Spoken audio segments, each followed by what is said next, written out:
Price Lord. ஆண்டவர் நாமத்துக்கு மகிமை உண்டாவதாக. ஸோ எல்லோரும் எப்படி இருக்கீங்க? பை காட்ஸ் கிரேஸ் நீங்கள் எல்லோரும் நல்லா இருக்கீங்க நான் நம்புகிறேன். ஆண்டவர் இன்றைக்கி என்ன வார்த்தையை பேச போகிறார் அப்படின்னா, பியூட்டிஃபுல் பற்றி பேச போகிறார். நீங்கள் இப்போ புரிஞ்சிருப்பீங்க என்ன வார்த்தை இருக்கலாம் அப்படின்னு சொல்லிட்டு. வாங்க வசனத்துக்குள்ளே போகலாம். சங்கீதம் 139வது வசனம் 14வது வார்த்தையை நம்ம இப்போ படிக்கலாம். Okay. I will praise you, for I am fearfully and wonderfully made. Marvelous are your works, and that my soul knows very well. நம்ம எப்படி உண்டாக்கப்பட்டிருக்கிறோம்? நான் பிரமிக்கத்தக்கதாய் அதிசயமாய் உண்டாக்கத்தக்கபடியால் உம்மை துதிப்பேன். பிரமிக்கத்தக்கதாய் நம்ம எப்படி உண்டாக்கப்பட்டிருக்கிறோமா? பிரமிக்கத்தக்கதாய், ஃபியர்ஃபுல்லி, வண்டர்ஃபுல்லி நான் பியூட்டிஃபுல்லாக ஆண்டவர் என்ன கிரியேட் பண்ணிட்டாரு. ஸோ இதில் இன்னொரு வார்த்தையை ஆண்டவர் பேசுகிறாரு. அது என்னன்னு பார்க்கலாம். பேதுருக்கு எழுதின சுவிசேஷம் 3வது வசனம் 3வது வார்த்தை. Do not let your adornment be merely outward, arranging the hair, wearing gold or putting on fine apparel. Okay. So என்னன்னா, பொன்னான ஆபரணங்கள் நம்ம போட்டுட்டு உன்னதமான ஒரு வஸ்திரத்தை, காஸ்ட்லி, இப்போ எப்படி சொல்லணும் உங்களுக்கு, காஸ்ட்லி ஒரு ட்ரெஸ்ஸை நம்ம போட்டுட்டு, ஜடையை நல்லா பின்னிட்டு, நல்லா ஸ்டைலாக போட்டுட்டு, மேக்கப் போட்டுட்டு, லிப்ஸ்டிக் போட்டுட்டு, இல்லை கோல்டு ஆர்னமெண்ட்ஸ் எல்லாம் ஃபுல்லு ஜகன்னு போட்டுட்டு, இதெல்லாம் போட்டால் தான் நம்ம அழகாக இருக்கோம்னு சொல்லலை.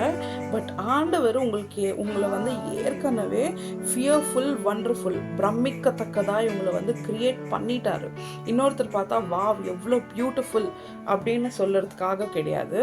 ஆண்டவர் ஏற்கனவே உங்களை பிரமிக்கத்தக்கதாய் உங்களை கிரியேட் பண்ணிட்டாரு. ஸோ அதுக்கு மேலே நம்ம ஆண்டவர் சொல்லியிருக்கிற வார்த்தை படியால் நம்ம ஹேரோ இல்லை பியூட்டிஃபுல் ஆர்னமெண்ட்ஸோ இல்லை மேக்கப்போ லிப்ஸ்டிக்கோ இதெல்லாமே போட்டுட்டு ஆடம்பரமாய் பண்ணக்கூடாது. இது எதுக்கு ஆண்டவர் வார்த்தை சொல்லுகிறாருன்னா, அவர் பார்க்கறது உன்னுடைய இருதயத்தை. ஓகே.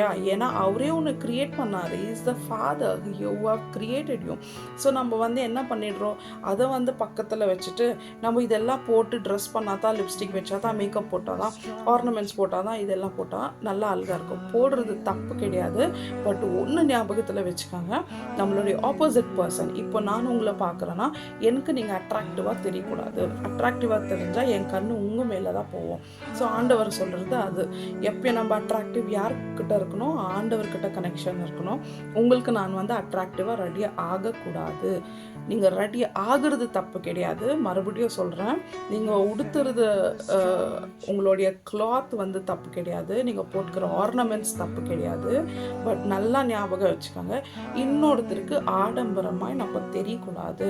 ஆண்டவர் பிள்ளை எப்படி இருப்பாங்களோ அப்படியே இருக்க வேண்டும்.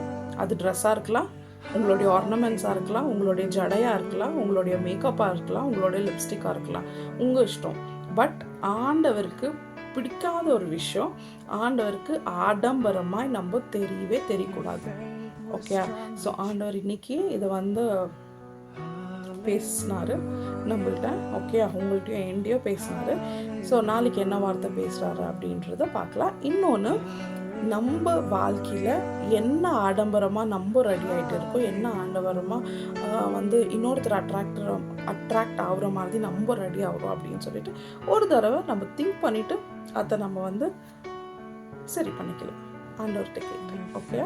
ஸோ நாளைக்கான வீடியோ என்ன ஆண்டவர் பேசுகிறார் அப்படின்றது காத்திருந்து பார்க்கலாம். God bless you.